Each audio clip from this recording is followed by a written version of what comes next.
Hey, what up guys, welcome to the channel. You know my name, Hugo Meza, and welcome back for another video. This video is a request for someone to contact me to talk about a specific camera. Her name is Nataly Castillo. Thank you for reaching out, and hopefully with this video I can help you, but also someone else that's interested in this camera. Now I have to disclose, I don't use this camera on a daily basis. It was a fun camera to use, to experiment, and to sort of try a little bit of that, like um, sort of wide format, kind of like the expand, but without throwing a lot of money on it. And probably now never will ever be able to try, but still I found an alternative, which I will talk about it later on a different video. But I'm talking about this camera, the Vivitar PN2011, I think. Yeah, PN2011. It's a plastic camera. It's kind of like a toy camera in a way. Has a particular sorry, it's hot. If I'm swearing a lot and moving around a lot, it's because of that, so I apologize for that. Right now it's pretty hot, and I think that's a common theme around the world, so you probably understand. So if I'm sweating and all that stuff, I'm sorry about it. But anyways, this Vivitar is a toy camera. It's all around plastic, even the lens is plastic. But yeah, Nataly was asking about functionality, so that's what we're gonna do. We're gonna transition to my table, and I'm gonna explain functions, buttons, as best I can, so you guys, not just Nataly, can have an idea of what this camera can do. It has a particular function it's called panoramic, but I will explain in a minute what it really means, and if it's worth it right now with the price of film. So that's one of the things. For me, it's not worth it just for quality wise. It's not bad. You can get decent results, but for the price of film right now, I don't feel like using this camera too much. But on the other side, if you're someone that's gonna start and jump into film, don't want to shove a lot of money on cameras and all the stuff, you're not even sure if you're gonna commit to the format, well, maybe you can find this for cheap. I don't know how it runs these days, but I see them for $5. You can buy this, put maybe 1 or 2 rolls, have a feeling of what is shooting film, and it can be like the gate to commit to the format and then later get a different type of gear if you are. So I feel like it's a good experimental kind of journey with this little tiny camera, where again, just doesn't feel as much. Can buy some cheap even black and white, put it there, shoot it, just have a feel of it, and then you can decide, you know what, this is not for me, and at least you didn't spend much money on gear, or like, you know what, I love this, let's see, jump to something else. Or you can stick to this if it satisfies you personally, the quality and the function and all the stuff. Hey, better for you. You can keep using this, and you're not gonna go and spend money on gear that maybe we don't need. But hey, so let's transition to the table. I'm gonna explain all the functions stuff. So here it is. Here's the Vivitar PN 2011. Again, sorry if my hands are sweaty and you start seeing sweat in here, but it is what it is. Anyway, so this is a pretty basic 35mm camera. It's, like I say, all plastic. So let's do a roundup really fast of buttons and gear on the outside, and then we go internals, and then how the whole mechanism works. So let's start with one important thing that I think is kind of cool, that I'm not even expensive camera has, but it has this level right here. Move it, you can see it almost has like a Pac-Man face, cutie thing right there. And so as you can see, kind of reveals the lens. It's a protection, but also when you close that cover, you cannot fire the camera. That's great if you toss this on a backpack, or you have it just in your pocket, because it's kind of pocket sizable. And yeah, you cannot shoot. If you open it, then you can fully press the shutter. So that's great. The lens is plastic, from the info that I have, I think it's an f8, and the shutter speed is 125 a second. So that's it. When you shoot this camera, those are your settings. So you need to take into account what ISO film you put inside, and then you know there's gonna be f8 to a 125 a second. So I recommend either have a meter app on your phone or use an external meter. That definitely will help you. So we have the viewfinder right here. These two kind of knobs right here, or punch knobs or something, or I think just for decoration, doesn't do anything.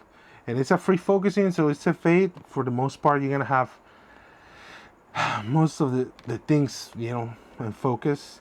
It doesn't have any kind of flash port or cold hot shoe, so you cannot really use flash with this, which is a bummer, but it is what it is. So this is for the front. That's it.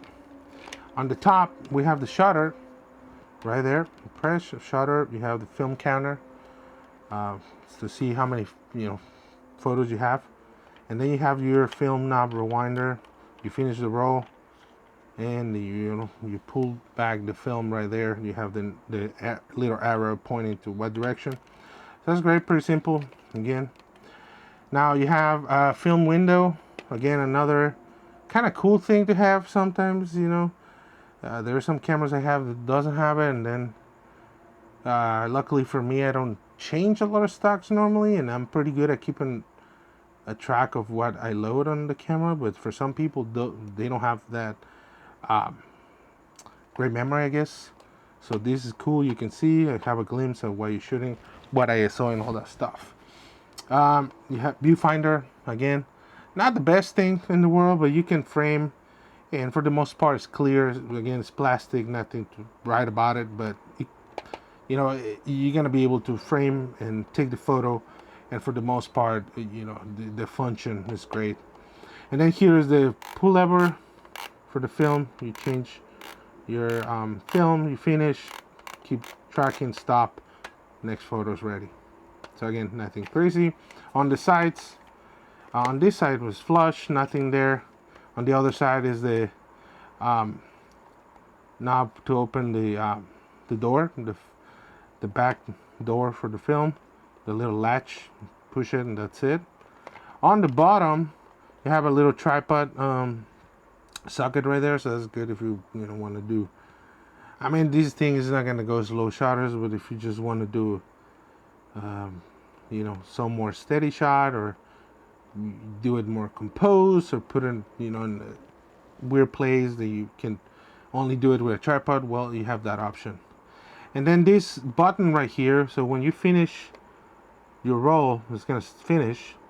Be careful not to just get excited and go really fast to the rewinder and start rolling. You can, I mean, it's a plastic one, probably the possibilities are little, but there's a possibility you can rip the fill from the canister, so you don't want to do that. So with this button, you push this button first, and that means the mechanism is unlocked, and then you can start rewinding.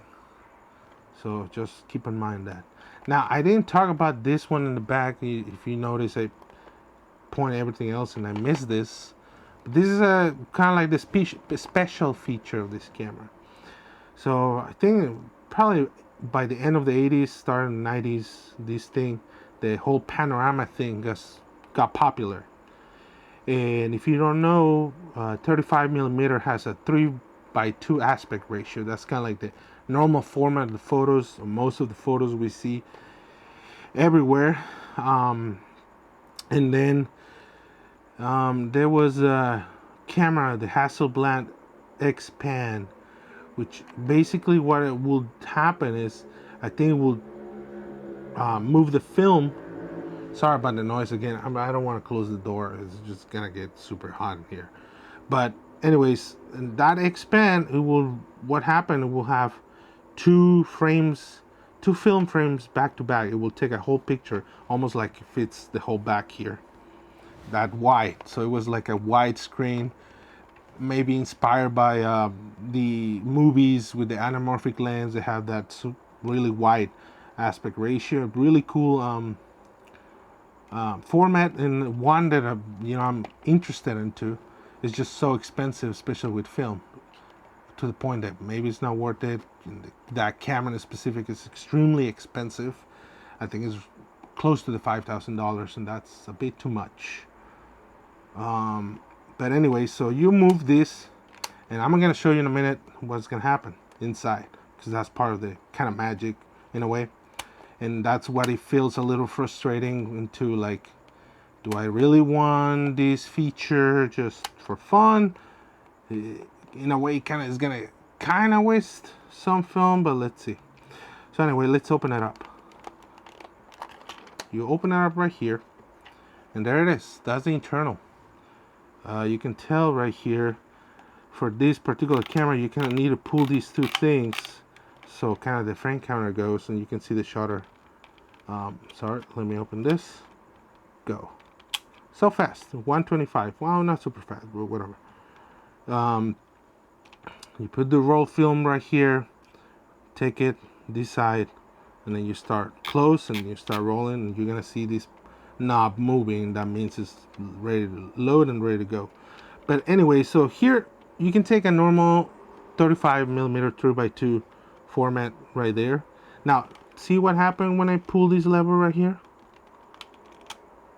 This plastic kind of trims come down, and now instead of taking the whole like 3x2 film, these two plastic right here cover that part, the top and the bottom, and then you have that widescreen kind of aspect ratio. So it's kind of faking it that, because you're not putting two frames back to back and then taking the whole picture. You're covering it and then basically just taking the picture of the middle of that frame. So again, depends if that's something you feel interested and you can afford to go for it. It's just, for me right now, with the cost of film, feels like I'm wasting a little bit of film or money on it. Now, these can work if you have a specific idea of using this feature. Totally, like, don't, just because I'm saying that, don't, for you it's not a problem. Hey, be my guest. Better for you. More freedom for you creative endeavors. But that's pretty much basically what this camera offers. It's nothing else really to do. And it's really simple. It's just a simple camera.